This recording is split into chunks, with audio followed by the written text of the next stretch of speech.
샬롬, 반갑습니다. 무더위 가운데에도 또 예배에 나오신 성도님들 주님의 이름으로 환영하고 축복합니다. 이 시간 우리의 마음을 시원케 하시는 그 하나님의 은혜가 넉넉하게 우리 가운데 부어지길 간절히 소망합니다. 이전에 제가 이 자리에서 편지를 읽고 말씀을 시작한 적이 있었는데요. 오늘은 시를 한 편 읽고 말씀을 시작하려 합니다. 제가 작년 4부에서는 문학소년이라고 불리고 있는데요. 그래서 제가 시를 한 편 읽어드리도록 하겠습니다. 우리 성도님들도 익히 한 번쯤은 들어보셨을 법한 그런 시인데 김춘수 시인의 꽃이라는 시입니다. 꽃 김춘수. 내가 그의 이름을 불러주기 전에는 그는 다만 하나의 몸짓에 지나지 않았다. 내가 그의 이름을 불러주었을 때 그는 나에게로 와서 꽃이 되었다. 내가 그의 이름을 불러준 것처럼 나의 이 빛깔과 향기에 알맞는 누가 나의 이름을 불러다오. 그에게로 가서 나도 그의 꽃이 되고 싶다. 우리들은 모두 무엇이 되고 싶다. 너는 나에게, 나는 너에게 잊혀지지 않는 하나의 눈짓이 되고 싶다. 이 시는 이름이 가지고 있는 놀라운 의미를 다시 한 번 더 생각하게 하는 힘이 있는 시인데요. 이 시에서는 이름을 부르는 것을 단순히 상대를 호칭하는 것이라 이야기하지 않고 그 존재를 인정하고 그 존재를 기억하며 관계를 시작하는 것이다 라고 이야기합니다. 그래서 이 시에서는 이름을 부르는 것을 나는 너를 안다, 나는 너를 잊지 않았다 라는 이 사랑의 표현으로 해석을 하고 있는데요. 그렇게 사람은 자신의 이름을 불러주는 사람을 통하여 위로를 받기도 하고 또 자신이 얼마나 소중한 존재인지를 알게 된다라고 이야기하고 있습니다. 제가 오늘 말씀을 시작하면서 이 시를 읽었던 이유가 있는데요. 오늘 우리가 읽은 말씀에도 보면 하나님께서 한 사람의 이름을 부르시고 계십니다. 그 사람은 바로 모세인데요. 하나님은 모세야 모세야 하고 그의 이름을 부르십니다. 하나님께서 그의 이름을 부르심은 하나님께서 그를 알고 계시고 그를 잊지 않으셨으며 그를 여전히 하나님의 사람으로 기억하고 계심을 보여주는 것입니다. 당시 모세는 자신이 누구인지를 잊어버린 사람처럼 살아가고 있었는데요. 그런 그의 모습이 1절에 잘 나타납니다. 우리 1절 말씀을 다 같이 한 번 더 읽도록 하겠습니다. 1절입니다.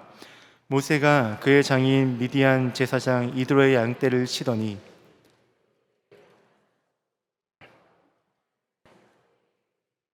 아멘. 방금 읽은 말씀을 보면 모세가 무엇을 하고 있습니까? 양을 치고 있습니다. 그런데 그가 치는 양이 누구의 것입니까? 그의 장인 이드로의 것이다 라고 이야기합니다. 애굽의 왕자였던 모세가 왜 양을 치고 있을까요? 그것도 자기의 양이 아닌 이 장인의 양을 치는 이유는 무엇일까요? 그 이유를 알기 위해선 오늘 본문 이전인 출애굽기 2장을 살펴봐야 하는데요. 모세는 하나님의 은혜로 애굽의 왕궁에서 자라났습니다. 하지만 그는 자신이 히브리 사람이라는 것을 알고 있었는데요. 그래서 모세의 몸은 애굽의 왕정에 있었지만 그의 마음은 히브리 사람들, 자신의 동족들을 향해 있었습니다. 이러한 모세의 마음이 한 사건을 통해 잘 드러나는데요. 바로 자신의 동족을 괴롭히던 애굽 사람을 죽였던 그 사건입니다. 하루는 모세가 동족들을 보기 위해 히브리 사람들이 노역하는 곳으로 가게 되었습니다. 그런데 그때 히브리 사람이 애굽 사람에 의해 맞고 있는 장면을 보게 되는 것이죠. 모세는 그때 그 상황을 그냥 지나칠 수가 없었는데요. 그래서 주위를 둘러보고 아무도 없을 때 그 애굽 사람을 죽여서 땅에 묻게 되었습니다. 이렇게 모세는 고통받는 동족을 외면하지 못했고 그들을 위해 자신이 무언가를 해야 한다는 마음을 가지고 있었는데요. 하지만 그는 자신의 힘과 판단으로 그 문제를 해결하려 하였고 그 결과 그의 인생은 전혀 예상하지 못했던 방향으로 흘러가게 됩니다. 아무도 모를 것이라 생각했던 그 일이 사람들에게 알려졌고 얼마 지나지 않아 이 바로에게까지 전해지게 된 것인데요. 그 소식을 들은 바로는 이 모세를 죽이려 했고 그 결과 모세는 애굽을 떠나 미디안 광야로 도망가게 되었습니다. 그렇게 모세의 광야 생활은 시작되었는데요. 그곳에서 아내를 만나 가정을 이룬 모세는 그 이후에 장인 이드로의 양을 치는 목자로 살아가게 된 것입니다. 그렇게 40년이라는 시간 동안 사람들에게서 모세는 잊혀져 갔는데요. 모세 자신도 자신이 누구였는지 모르는 듯, 그렇게 자신을 잊어버린 듯 그렇게 광야를 하루하루 살아가게 되었습니다. 그런데 그때 모든 사람들이 모세를 잊어갔을 때, 심지어 모세 자신도 자신을 잊어버려 간 그런 삶을 살아갈 때 하나님은 모세를 잊지 않으셨습니다. 그래서 광야를 살아가던 모세에게 찾아오셔서 그의 이름을 부르시고 그를 다시 회복시키셨는데요. 그리고 모세에게 찾아오신 하나님은 이 말씀을 통하여 오늘 우리에게도 찾아오신 줄로 믿습니다. 모세와 같이 우리의 이름을 부르시며 우리를 회복시키시기를 원하신다라는 것입니다. 그런데 사랑하는 성도 여러분, 하나님께서 우리를 어떻게 회복시키실까요? 오늘 말씀을 통해 우리는 하나님이 우리를 어떻게 회복시키시는지를 세 가지로 함께 살펴보기를 원하는데요. 먼저 첫 번째로 하나님이 우리에게 먼저 찾아오십니다. 한번 따라해 보시겠습니까? 우리에게 먼저 찾아오십니다. 성도님들, 오늘 수요 예배에 어떻게 나오셨습니까? 성도님들이 스스로 선택해서 나오셨습니까? 아니면 하나님의 인도하신 가운데 나오셨습니까? 우리가 이 자리에 나오기까지 우리의 선택과 결단이 있었는데요. 그러나 성경은 내가 하나님께 나아오기까지 내가 결단하기 이전에 하나님께서 먼저 나를 부르셨고, 내가 하나님을 찾기 전에 하나님께서 우리를 먼저 찾아오셨다라고 말씀합니다. 우리가 우리의 시간을 비우고 우리의 발로 교회에 나아왔지만 그 발걸음보다 우리를 이 자리로 부르신 하나님의 은혜가 먼저 앞섰다라는 것입니다. 우리가 예배하기로 결단했지만 그 결단보다 우리를 먼저 하나님께서 은혜로 붙잡아 주셨고 우리를 하나님 앞으로 인도하셨다라는 것이죠. 이러한 사실을 오늘 우리가 읽은 본문을 통해서도 알 수 있는데요, 이 말씀을 얼핏 보면 모세가 하나님께 찾아간 것처럼 보입니다. 1절에서는 모세가 양떼를 이끌고 하나님의 산 호렙에 이르렀다라고 말씀하고, 3절과 4절에서는 모세가 타지 않는 떨기나무를 보고 그것을 보기 위해 나무 가까이로 나아갔다라고 말씀하기 때문입니다.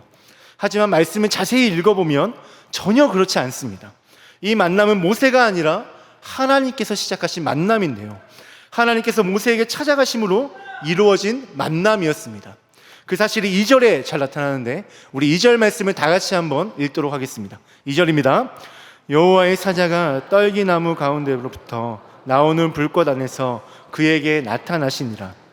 그가 보니 떨기나무에 불이 붙었으나 그 떨기나무가 사라지지 아니하는지라.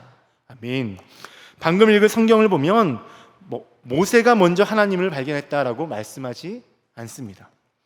여호와의 사자가 그에게 나타나셨다라고 말씀을 하는데요, 그러니까 하나님께서 모세에게 찾아오셨다라는 것입니다. 1절에서 호렙산을 하나님의 산이라고 표현하지만 모세는 하나님을 만나기 위해 호렙산에 간 게 아니었습니다. 모세는 그곳에서 하나님을 만나게 될 줄을 전혀 몰랐었는데요, 모세는 그냥 여느 날과 같이 양떼를 이끌고 이 광야로 나아가게 됐고 그렇게 호렙산에 이르게 됐을 뿐입니다. 심지어 모세가 그 떨기나무에 나아간 것도 그가 하나님을 만나기 위해 나아간 것이 아니라 모세는 그저 이 불이 났는데도 타지 않는 그 떨기나무가 신기해서 그 앞으로 갔을 뿐이었습니다.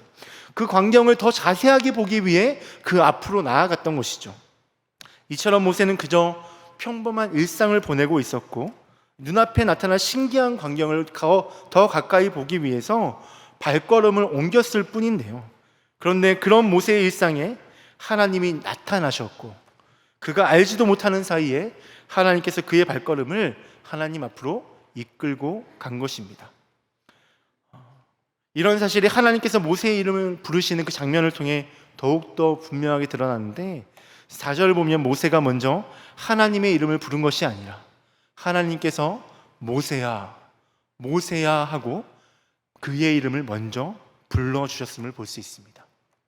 정리해보면 모세가 하나님을 찾아간 게 아니라 하나님께서 모세에게 찾아오셨다라는 겁니다. 모세가 하나님께 나아가기 전에 하나님께서 먼저 그의 삶에 찾아오셨고 그의 이름을 불러주셨습니다. 이처럼 하나님은 우리에게 먼저 찾아오시는 분입니다. 심지어 우리가 하나님을 피하여 도망갈지라도 끝까지 찾아오시는 분이 바로 우리의 하나님이십니다. 그래서 영국의 시인인 프랜시스 톰슨은 우리를 포기하지 않으시는 그 하나님을 이 천국의 사냥개와 같다라고 묘사했는데요.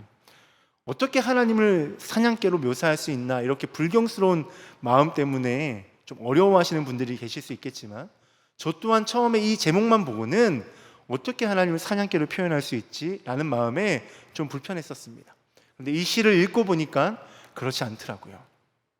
이 시를 보면 하나님께서 우리를 너무나도 사랑하셔서 우리가 하나님보다 세상을 붙잡으려 하고 내 방법으로 이 세상을 살아가려고 끊임없이 노력할 때, 하나님을 피해서 그렇게 도망칠 때, 그때에도 하나님은 우리를 포기하지 않으시고 우리가 피한 그 자리, 우리가 도망친 그 자리까지 우리를 찾아오셔서 우리를 천국으로 인도하시기에, 그런 하나님의 열심이 마치 사냥개와 같다라고 이야기한 것입니다.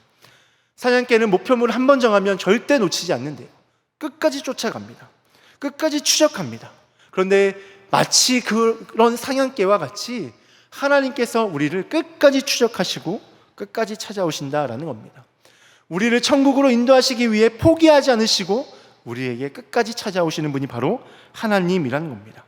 이 표현 자체가 좀 거치긴 하지만 제 개인적으로는 우리를 향해 포기하지 않으시는 이 하나님의 사랑을 가장 잘 묘사한 것 같습니다. 이 본문 1절을 보면 이 광야 서쪽이라는 표현이 있는데요, 여기서 이야기하는 서쪽은 단순히 방위상 서쪽을 의미하는 게 아닙니다. 이 원어를 직역하면 뒤편, 저 너머라는 의미를 가지고 있는데, 그러니까 모세는 양떼를 이끌고 광야 깊은 곳으로, 광야 저 먼 곳으로 나아갔다라는 겁니다. 이 사람들의 발길이 닿지 않는 곳까지 나아갔다라는 거죠. 그런데 성도 여러분, 모세는 왜 이렇게 깊은 광야로 나아갔을까요? 성경이 그 이유를 직접 이야기하고 있지는 않지만, 하지만 광야의 뒤편에 그 사람들의 발길이 닿지 않는 곳에, 그곳에서 양떼를 치고 있는 모세의 모습을 보면 그가 사람들의 시선을 피해 이 세상과 멀리 떨어져 살고 있음을, 그렇게 도망쳐 살아가고 있음을 짐작해 볼 수 있습니다.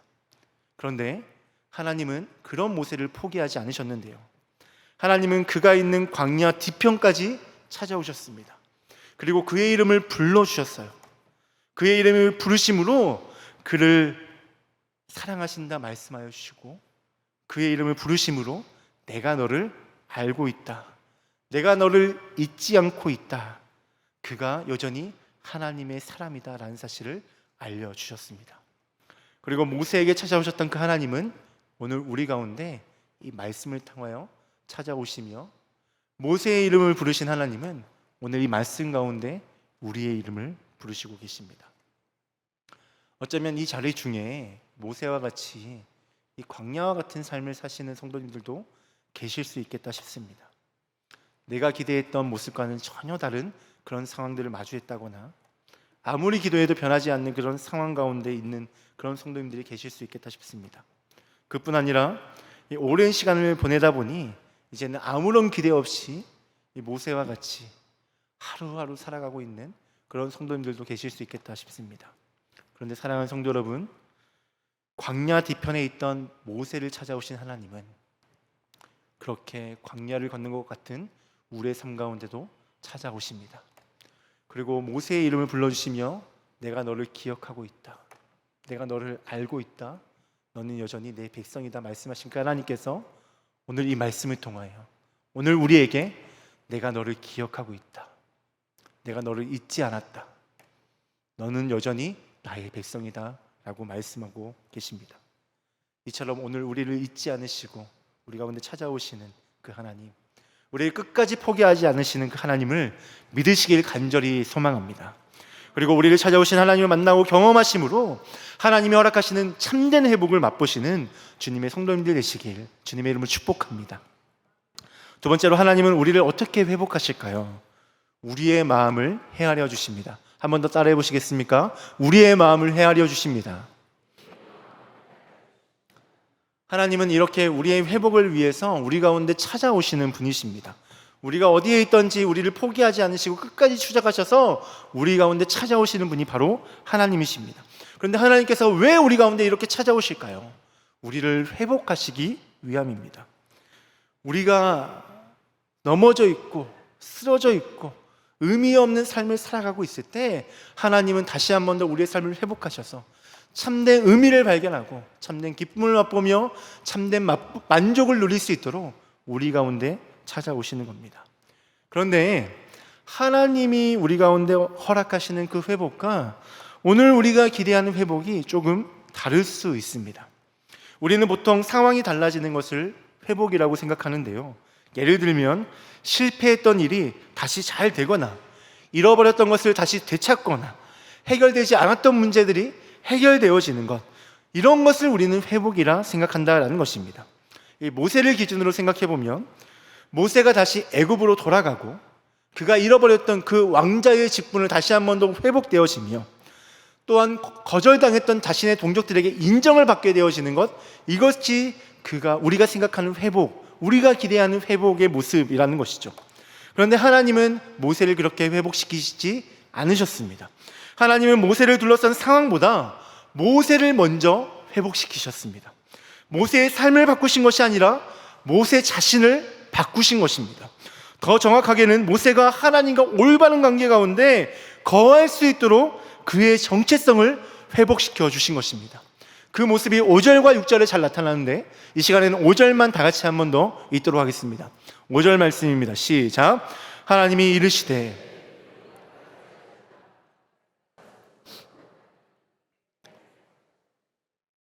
아멘. 이 말씀만 보면 하나님께서 마치 모세를 거절하는 것처럼 보일 수 있습니다.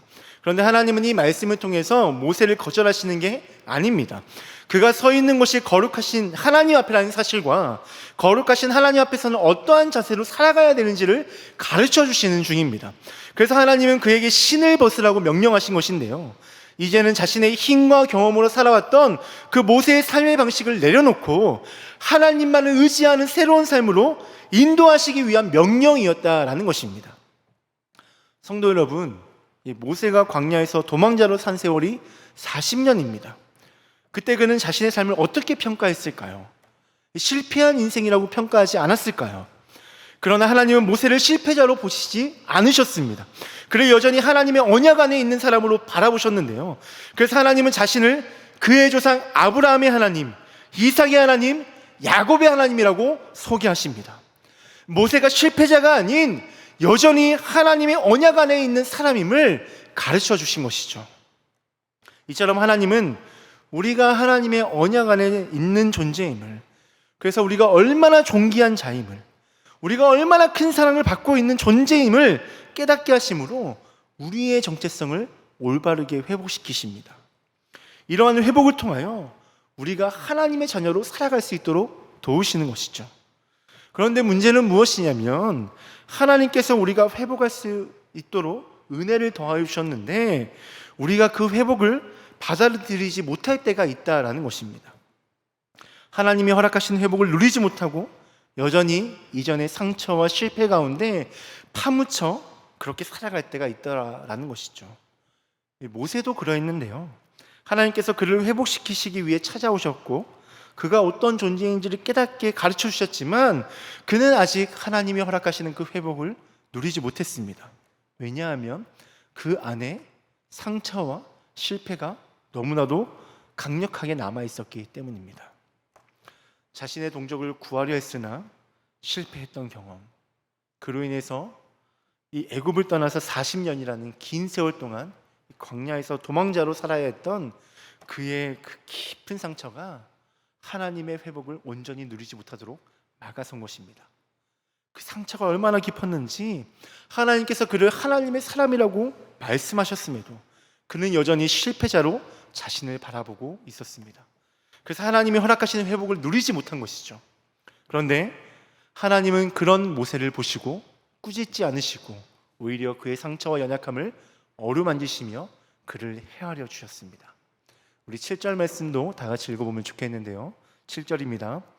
여호와께서 이르시되 내가 애굽에 있는 내 백성을 고통을 분명히 보고 그들이 그들의 감독자로 말미암아 부르짖음을 듣고 그 근심을 알고.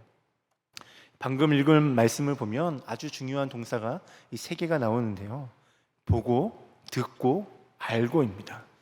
하나님은 그들의 고통을 보셨고 그들의 부르심을 들으셨고 그들의 근심을 알고 계신다라고 말씀하는데요, 한마디로 하나님께서 그들의 삶을 헤아리셨다라고 이야기할 수 있습니다.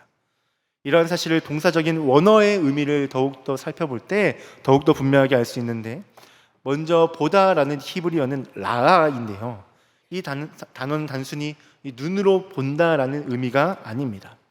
이 관심을 가지고 살핀다, 외면하지 않고 주목하다라는 의미를 가지고 있는데, 그래서 하나님이 이스라엘 백성들을 고통을 보셨다라는 것은 고통 가운데 있는 그들을 관심을 가지고 보셨다, 그들이 고통 가운데 흘렸던 눈물을 한 번도 놓치지 않고 보고 계셨다라는 것입니다.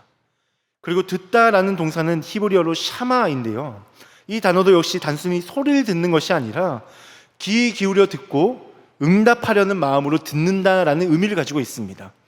그래서 하나님께서 그들의 부르심을 들으셨다라는 것은 하나님께서 그들의 기도를 응답하기 위해 귀 기울여 들으셨다라는 뜻입니다. 그들의 아주 작은 신음다, 아주 작은 탄식까지도 다 귀담아 들으셨다라는 겁니다. 이 마지막으로 알다라는 동사는 히브리어로 야다인데, 이것은 단순히 지식이나 정보를 습득하는 것이 아닙니다.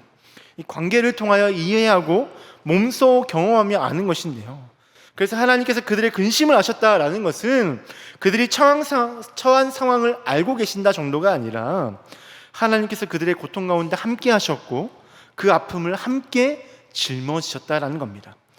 이스라엘 백성들의 근심을 하나님의 근심으로 여기셨다라는 것이죠. 이렇게 하나님은 자신의 백성들의 그 아픔과 그 상처들을 깊이 헤아리셨습니다.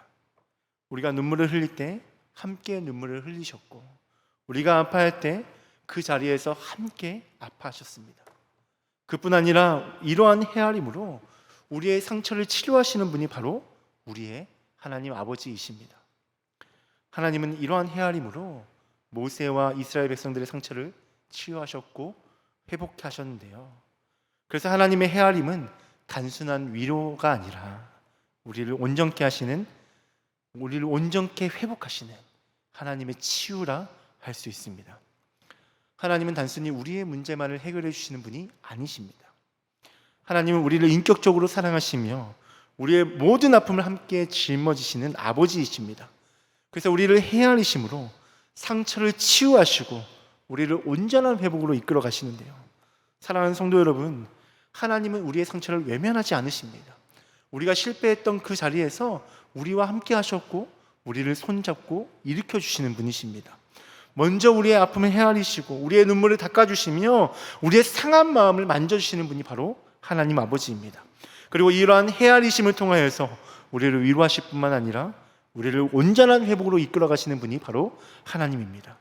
이 시간 우리의 연약함과 상처를 깊이 헤아려 주시는 그 주님 앞에 우리의 연약함들을 다 내어드리고 우리의 마음을 헤아리실 때 그 헤아림을 통해 진정한 치유를 얻고 온전한 하나님의 백성으로 회복되어지시길 주님의 이름으로 축복드립니다. 마지막 세 번째로, 하나님은 우리를 어떻게 회복시키실까요? 우리에게 거룩한 사명을 주십니다. 마지막으로 한 번 더 따라해 보시겠습니다. 우리에게 거룩한 사명을 주십니다. 하나님은 우리를 회복하시기 위해 친히 우리에게 찾아오시고 또 우리의 상처와 연약함을 완벽하게 헤아려 주시는데요, 그뿐 아니라 하나님은 우리에게 사명을 허락하심으로 우리가 온전한 하나님의 사람으로 살아갈 수 있도록 도와주십니다. 그렇게 온전한 회복을 이루어 주십니다. 성도님들 중에서는 사명이 왜 회복일까? 이 사명과 회복이 어떠한 관계가 있을까라고 생각하시는 분들이 계실 수도 있겠다 싶은데, 그런데 오늘 말씀을 보면 하나님께서 사명을 주시는 것이야말로 우리를 온전히 회복시키시는 그 절정이다라고 이야기합니다. 왜냐하면 회복은 상처가 치유되는 것으로 끝나는 것이 아니라 하나님이 기뻐하시는 삶으로 살아가는 데서 완성되기 때문입니다. 하나님께서 우리를 온전하게 회복시키셨다면 우리는 어떤 삶을 살아가게 될까요? 하나님이 기뻐하시는 모습으로 살아가게 되지 않을까요? 하나님이 원하시는 곳에서 하나님의 뜻에 따라 그렇게 참된 만족과 평강을 누리며 살아가게 될 것인데요, 이렇게 우리가 하나님이 원하시는 곳에서 하나님의 뜻에 따라 살아가는 것을 우리는 사명이라고 이야기합니다. 우리 10절 말씀을 다 같이 읽어보면 좋겠는데요, 10절 말씀입니다. 시작. 이제 내가 너를 바로에게 보내어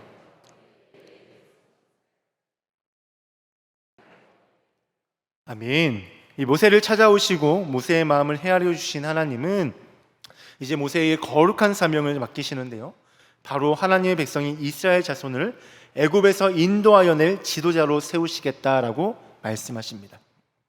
그런데 모세가 이 사명을 감당하기 위해선 큰 어려움이 있었는데요, 하나님께서 허락하시는 그 사명의 자리가 바로 이전에 모세가 실패했던 상처의 자리라는 것입니다.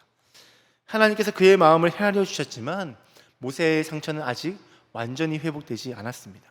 그래서 모세는 그 사명을 쉽게 받아들이지 못했죠. 하지만 모세의 회복을 원하셨던 하나님은 그를 포기하지 않으셨는데요, 실패와 상처로 인하여 이 사명을 거절하는 모세에게 하나님의 약속을 허락하심으로 그 사명을 감당할 수 있도록 도와주십니다. 그 약속이 12절에 나오는데 12절 말씀을 제가 한번 읽어드리도록 하겠습니다. 하나님이 이르시되 내가 반드시 너와 함께 있으리라. 내가 그 백성을 애굽에서 인도하여 낸 후에 너희가 이 산에서 하나님을 섬기리니 이것이 내가 너를 보낸 증거니라. 이 말씀을 보면 하나님은 모세에게 두 가지 약속을 주시는데요, 먼저는 그와 반드시 함께 하시겠다라는 겁니다. 하나님이 모세와 함께 하시겠다는 이 약속은 하나님께서 모세에게 허락하신 사명을 반드시 완성하시겠다는 의지의 표현입니다. 그런데 하나님께서 모세와 함께 하시면 무엇을 하실까요? 모세가 잘하는지 잘 못하는지 하나하나 감독을 하실까요? 그래서 그가 잘 감당하지 못하면 그에게 책찍을 가하며 그 사명을 완성할 수 있도록 그를 그렇게 인도하실까요? 물론 모세의 성장을 위해서는 그렇게 하실 수도 있겠다 싶습니다. 그러나 하나님은 이 약속을 주신 이유는 모세와 함께 일하겠다는 의미인데요, 하나님께서 모세의 능력이 되셔서 이 모세에게 맡기신 그 사명을 반드시 완성하게 하시겠다라는 것입니다. 이러한 사실이 출애굽의 전 과정을 통해서 더욱더 분명하게 드러나는데요, 모세가 바로 앞에 섰을 때에도, 이 10가지 재앙을 통하여 애굽을 치실 때에도, 이 홍해를 가르실 때에도, 광야에서 이스라엘을 인도하실 때에도 하나님은 이 모든 여정 가운데 모세와 늘 함께 하셨습니다. 그래서 하나님께서 허락하신 그 사명을 감당하게 하셨습니다. 하나님은 언제나 그보다 앞서가셔서 그의 길을 여셨고 그와 늘 함께 하시며 그에게 힘이 되어 주셨으며 그의 뒤에서 그를 보호하여 주셨습니다. 그리고 마침내 하나님께서 그에게 맡기신 그 사명을 감당하게 하셨습니다. 이렇게 하나님께서는 모세와 함께 하시며 그 사명을 이루어 주셨습니다. 물론 모세가 이런 하나님의 약속을 받을 당시에는 이 약속이 어떤 의미인지 다 알지 못했을 것 같습니다. 하나님의 함께 하심이 나에게 무슨 소용이 있나 라고 생각했을 수도 있겠다 싶습니다. 그래서 하나님은 한 가지 약속을 더 주셨는데요, 그것은 무엇이냐면 이 산에서 하나님을 섬기게 될 것이다 라는 약속입니다. 이 약속은 미래의 약속인데요, 이 약속은 하나님께서 반드시 모세를 통하여 이스라엘을 애굽에서 인도하여 내시고 모세에게 주셨던 그 사명을 끝까지 완성하시겠다라는 하나님의 보증의 약속이었습니다. 아직 출애굽은 시작되지도 않았고 이 바로는 여전히 애굽의 왕으로 앉아있지만 하나님은 이 일이 모두 마치 다 이루어진 것처럼 말씀하십니다. 이것은 어떤 의미일까요? 이는 반드시 그렇게 이루시겠다라는 하나님의 확고한 의지를 보여준 것입니다. 이처럼 하나님은 사명의 시작뿐 아니라 그 마지막까지도 이미 다 계획하고 계셨습니다.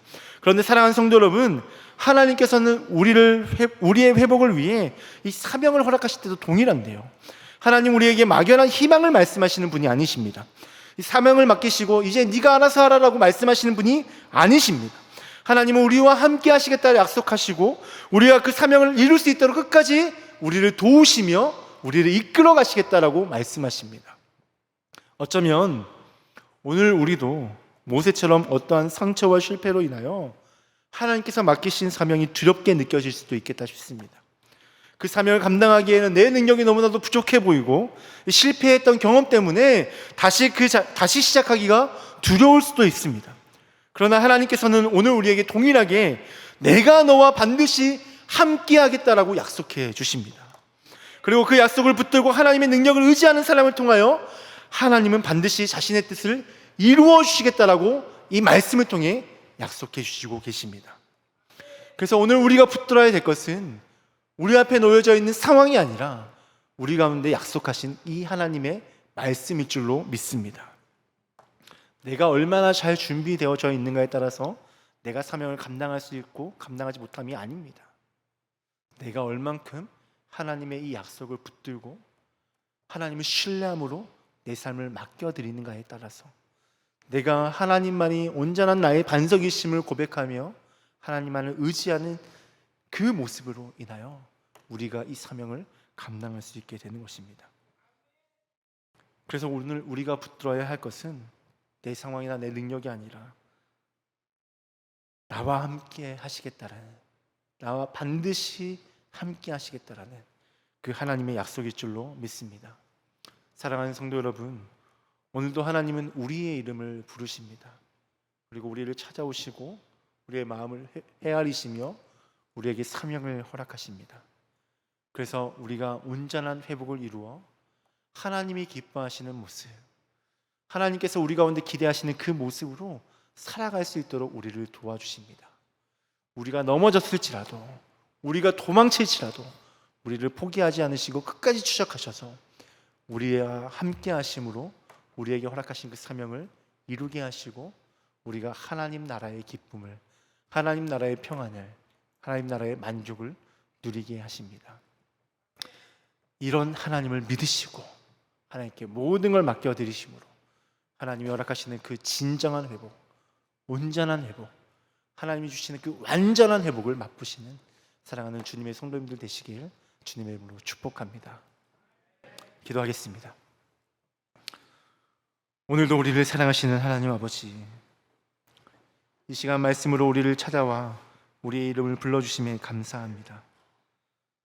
실패와 상처로 지쳐있던 우리를 다시 일으켜 세워주시고 우리를 여전히 하나님의 사람으로 기억하고 계심을 믿게 하여 주시옵소서. 또한 우리의 눈물과 아픔을 외면하지 않으시고 끝까지 헤아려 주시는 주님의 사랑을 깊이 경험하게 하여 주시옵소서. 무엇보다 우리와 반드시 함께 하시겠다는 주님의 약속을 붙들게 하시고 하나님이 뜻하신 곳에서 하나님이 원하시는 모습으로 살아가는 사명을 감당하게 하여 주옵소서. 그래서 하나님이 허락하시는 온전한 회복을 누리며 우리의 삶을 통해 하나님의 뜻을 이루어가는 복된 삶을 살게 하여 주시옵소서. 오늘 우리를 온전히 회복해 하실 주님을 믿으며 이 모든 말씀 우리 주 예수 그리스도의 이름으로 기도합니다.